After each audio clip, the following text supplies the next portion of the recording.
Oi pessoal, esse aqui é o Livrando a Vida, meu canal do YouTube pra gente conversar sobre livros. Sim, livros. Podia ser fitness, mas afinal de contas eu adoro comer e nem sempre coisas saudáveis. Podia ser sobre moda, mas o meu gosto estético realmente às vezes deixa a desejar. Então precisa ser sobre alguma coisa que eu goste, alguma coisa que eu ame, e eu amo livros. E eu senti vontade de conversar com as pessoas sobre tudo que tem a ver com livros. E aí surgiu essa ideia e estamos aqui.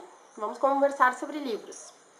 Com direito a spoiler, porque afinal de contas, se for só para dar um resuminho, vocês vão entrar no site da Saraiva e vai ficar tudo bem. Mas eu quero realmente conversar sobre os personagens, o que eles fazem, o que eles falam, como talvez o final poderia ter sido diferente. Claro que eu não vou ficar dando final toda hora, porque afinal de contas, né, estraga tudo. Mas não tem como a gente conversar de verdade sobre um livro sem fazer uma referência bem direta aos personagens, aos locais, enfim, tudo que acontece no livro. Então, a ideia é essa. À medida do possível, eu vou trazendo para vocês as minhas leituras e espero que vocês usem os comentários para falar sobre o livro. Então, eu pensei muito como eu ia começar, qual seria o primeiro livro. E foi uma briga. Eu tentei escolher porque eu li muito nesses últimos meses e muitas coisas legais, assim. Eu gostaria de falar sobre tudo junto ao mesmo tempo, mas a gente tem que começar com calma. Então, eu adotei um critério cronológico. Dentre as minhas últimas leituras, qual seria a mais impactante, por assim dizer, para eu começar essa conversa? E eu escolhi um livro chamado Admirável Mundo Novo, do Aldous Huxley. Vamos ver se vocês conseguem enxergar aqui. Uma hora eu vou fazer um vídeo só sobre livro de papel, leitor digital, Por favor, não me massacrem por eu ter um leitor digital. Eu amo papel, tenho muito livro de papel, mas agora a gente vai usar o leitor, tá? E esse livro entra no que eu chamo de categoria das distopias.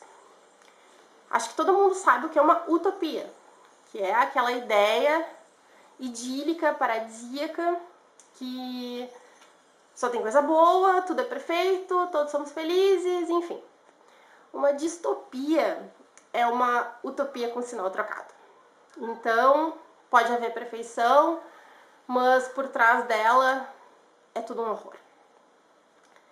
E à medida que a gente vai olhando em volta o que tem acontecido nesse mundo maluco no qual a gente está vivendo, parece que a gente está caminhando muito mais para aquele momento do vai ou racha, do dá ou desce, do aperta o botão vermelho.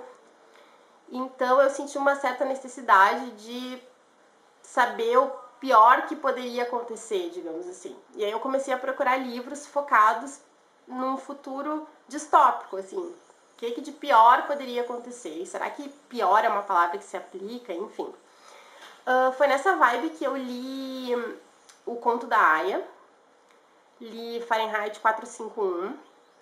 Sobre esses dois, eu tô um pouco na dúvida se eu faço ou não vídeos para conversar com vocês, porque eles viraram programas de TV. O Fahrenheit vai ter uma série da HBO, se eu não me engano, e o Conto da Aia tá dando agora no Paramount, estreou esse final de semana, aqui no Brasil, claro. E aí eu não sei o que vocês acham, coloquem nos comentários pra mim se vocês querem que eu fale sobre esses livros. Eles são maravilhosos, o Conto da Aia foi minha melhor leitura do ano passado, mas também não quero, né, sair estragando o programa de TV de ninguém. Mas enfim, voltando ao Admirável Mundo Novo. Esse livro foi escrito em 1931 e publicado em 1932. E, na verdade, o volume que eu li, ele foi em papel, impresso em 1980, e ele vinha com um prefácio do próprio Aldous. E ele escreveu esse prefácio 20 anos depois. E eu vou dizer pra vocês, o prefácio já justificaria a leitura, porque é maravilhoso. Ele faz toda uma análise de como está o mundo 20 anos depois. E ele conclui que ele escreveu um livro fazendo uma previsão para como o mundo seria em 600 anos. Mas do jeito que as coisas estão indo, ou estavam indo, né, lá pelos anos 50, ele acreditava que talvez o admirável mundo novo batesse a nossa porta apenas 150 anos depois. E ele faz uma análise sobre essas mudanças, principalmente na área da ciência, da psicologia e da biologia, já que o livro dele basicamente se utiliza de conceitos de biologia e psicologia. O livro, ele mostra Londres num futuro, como eu disse, 600 anos mais ou menos à frente, onde, pelo que eu pude entender, aconteceu uma guerra, chamada Guerra dos 9 Anos, e ao fim dessa guerra surgiu uma sociedade que busca a felicidade dos indivíduos. Porém, de que maneira?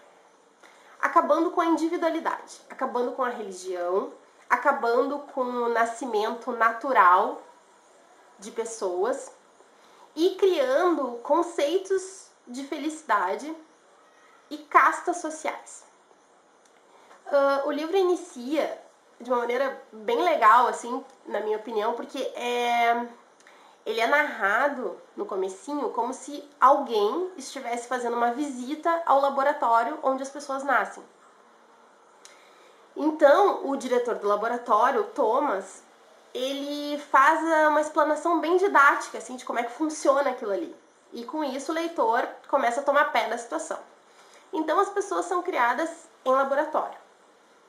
A sociedade é dividida em castas, alfa, beta, gama, deltas e epsilons. Do alfa para o epsilone, a inteligência vai diminuindo e várias doenças, más formações, enfim, eles vão incluindo aquilo. É praticamente uma receita de bolo.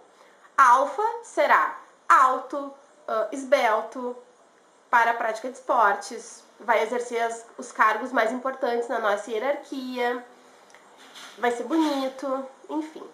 Os betas serão tudo isso em graus menores, para exercer funções importantes, porém secundárias.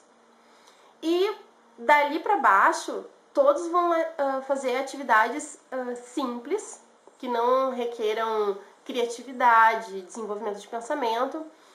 E essas pessoas vão sendo dotadas com doenças, más formações, retardo mental, principalmente os epsilons, que são os mais baixos das cadeias.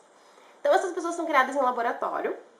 Com a exceção dos alfas e dos betas, os outros, eles passam por um processo Bokanovsky. Desse processo chamado método Bokanovsky, eles conseguem criar até 500 indivíduos gêmeos. Então, é mais uma forma de acabar com a individualidade, né? Tu olha pro lado e é todo mundo igual a ti. Então, enfim. Essas pessoas, essas classes, né? Elas são pré-definidas em todos os aspectos da sua vida. A cor da roupa que usa, o tipo de emprego, onde mora, tudo quando a pessoa sai do laboratório, e pelo que eu pude entender, ela sai adulta já, então ela já sai tendo o seu trabalho, a sua casa, tudo decidido. E uma parte importante desse método de criação de pessoas, se é que a gente pode falar assim, é que ele segue o método fordiano. Então nós temos várias etapas, várias pessoas trabalhando nas etapas, então um dá um pinguinho de uma química qualquer para que a pessoa tenha olho azul, aí a outra dá um pinguinho da vacina para a pessoa não ter a tal doença. No caso dos epsilons, que tem que ser bem rebaixados, esse aqui dá um pinguinho para ter outra doença. E as pessoas são assim. E não existem mais nascimentos biológicos. A pessoa não nasce, a pessoa decanta. O bebezinho sai da máquina e desde aquele momento ele é invadido por informações que vão fazer com que ele cresça gostando de ser da casta que ele é e não almejando nada além daquilo que foi previsto para ele. Isso se faz através de vários tipos de estímulos, mas o que eles dão mais ênfase no livro é a hipnopédica. Então, desde bebezinhos, durante o sono, os indivíduos recebem informações. Tantas frases repetidas tantas vezes ao longo de tantos anos em determinada idade. É bem interessante porque no decorrer do livro, as pessoas adultas em vários momentos dizem frases que tu vens a perceber depois que são frases que elas ouviram dormindo, né, para provar como funciona o método, por assim dizer. Então são frases do tipo: que bom que eu não sou uma delta, eu gosto de ser ipsilone. Os ipsilones são úteis, eu gosto de ser ipsilone, coisas do gênero assim. Então nós temos um primeiro grande personagem que é o Bernard, que é um alfa mais, né? Então ele tá no topo da cadeia. E ele foi criado para ser um psicólogo e ele é responsável pela hipnopédica ali daquele laboratório em Londres. Então ele estabelece as frases, quantas vezes elas vão ser repetidas e como é que funciona. Mas o Bernard tem um problema. Ele não tem a altura que os alfa mais têm. O comentário maldoso é que pingaram álcool no tubo de ensaio dele. E é muito impressionante como isso faz com que ele se sinta mal. Ele é um pouco mais baixo e ele se sente um deficiente físico. Ele não consegue estabelecer relações com as outras pessoas. Ele é mal-humorado, emburrado, chato, enfim, xaropão mesmo. E isso faz com que ele seja mal visto por todos, porque ele não pratica os esportes que todo mundo pratica depois do trabalho, ele não mantém várias parceiras sexuais como todos são orientados a manter, porque a sociedade deles, ela se baseia na ausência de laços duradouros, né? Ela incentiva a promiscuidade. Enfim. E ele é apaixonado pela Lenina. A Lenina é o estereótipo de uma beta mais perfeita. Ela diz todas as frases que ela ouviu, ela se veste como tem que se vestir, ela faz tudo como tem que ser. E o Bernard, apesar de gostar dela, ele não deixa também de desprezar um pouco ela por causa disso. E aí um dia ele resolve levar ela num passeio para visitar uma reserva de selvagens. Então tu apreende disso que nem todas as pessoas puderam ser integradas nessa nova sociedade. E aí essas pessoas, elas foram confinadas numa reserva selvagem. E o pessoal de Londres, de outros países, enfim, eles vão visitar essas reservas por curiosidade, assim, como lazer, passeio. No caminho para ele ir levar a Lenina para conhecer, ele descobre que ele vai ser, entre aspas, transferido.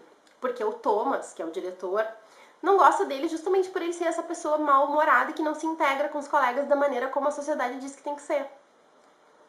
E aí, quando ele vai conversar com o Thomas dá uma espécie de último aviso para ele e conta uma história pessoal, que ele fez essa visita quando ele era jovem, acompanhado de uma mulher, e que aconteceu uma tragédia. Essa mulher se perdeu na reserva e ele voltou sozinho. Tudo bem. E aí, o Bernard vai com a Lenina, chega lá, eles tomam aquele choque, porque é uma sociedade, entre aspas, selvagem, e eles encontram um rapaz que se chama John. E o John tem uma mãe chamada Linda. E o John vai conversando com eles e ele conta que ele não é aceito na sociedade selvagem porque ele é um mestiço, ele não é dali. E o Bernard diz, então quero conhecer a tua mãe. Em chegando lá, ele descobre que a Linda é a namorada do Thomas que se perdeu. Ela foi fazer um passeio sozinha, escorregou numa ravina, bateu a cabeça, foi encontrada pelos selvagens e ficou morando com eles. E ela estava grávida. O que é, digamos assim, a pior coisa que pode acontecer na sociedade perfeita deles. Eles, inclusive, usam um negócio chamado cinto malthusiano, que basicamente serve para evitar gravidez. Mas enfim, a Linda estava grávida do John, o John nasceu na reserva, mas ele nunca foi bem aceito. E a Linda também, muito menos na verdade, porque ela tinha toda aquela educação recebida daquela sociedade. O principal problema dela, na verdade, ali na aldeia, é que ela era promíscua. Ela deitava com qualquer homem que chegasse perto dela. E isso fez com que as outras mulheres odiassem ela e nunca deixassem ela participar de nada. E o John, por sua vez, também. Ela tentou ensinar um pouco da cultura, da sociedade deles pro John, então ele sabia algumas coisas. E é muito interessante, ele aprendeu a ler Shakespeare. Era a única coisa que ele tinha, um livro com obras do Shakespeare. Então, assim, ele se expressa através de falas dos livros. Então, principalmente, assim, Otelo, A Tempestade, Henrique, Macbeth, enfim, é bem legal. E o Bernard, então, se dá conta que ele é filho do Thomas e que a Linda era a namorada. E aí, meio que pra tentar se vingar do Thomas e também se tornar uma pessoa especial, ele resolve levar o John e a Linda de volta pra sociedade. Aí ele pede permissão pro governante principal ali do que seria da Europa deles, que é o Mustafa Mond, obtém essa permissão e aí ele vai. A cena da vingancinha assim, dele contra o Thomas até que é bem engraçada, porque o Thomas resolve que vai demiti-lo logo que ele chega, e na frente de todos os colegas. Então ele meio que dá um sermãozinho assim no Bernard, e aí o Bernard tira a carta da manga, assim. E aí vem a Linda, Thomas, meu amor! Só que, tipo, ela tá gorda, velha, feia, suja e sem dentes. Ao passo que na sociedade perfeita deles, as pessoas, elas estacionam no biotipo de 30 anos, vivem mais ou menos até 60, mas sempre com cara e corpo de 30, e lá pelos 60 elas morrem. E é todo mundo, como eu disse, esbelto, magro, bonito, enfim, porque eles usam uma série de remédios e equipamentos para se manter assim.